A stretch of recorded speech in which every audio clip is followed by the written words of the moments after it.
হ্যাঁ তোকে গত সপ্তাহে বললাম ব্যাংকের বইটা ঠিক কর। ব্যাস আমার ব্যাংকের বই করবি না।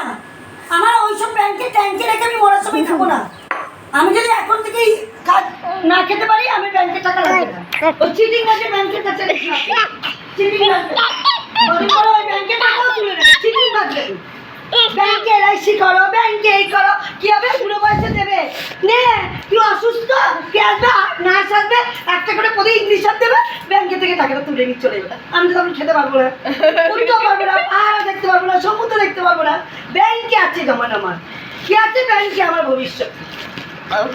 এই যে বাপ মা মরে গেছে না পারলো পাহাড় ঘুরতে না পারলো দিতে কে টাকা খরচা করছে এখন ব্যাস সবাই মিলে খরচা করছে সবাই করছে এর মধ্যে। কারণ পরশুদিনকে বাপের কাজ হবে আরে বড় বড় পেটি পড়ছে আর বাপ কি তোর সেটা নেমে এসে খাচ্ছে নাকি না তোর মা নেমে এসে খাচ্ছে সব খাবি সব সবাই মিলে ছাড় না এটা তোর পিছিয়ে শুনু আমার কোনো যায় আসে না আমি উচিত কথা বলি।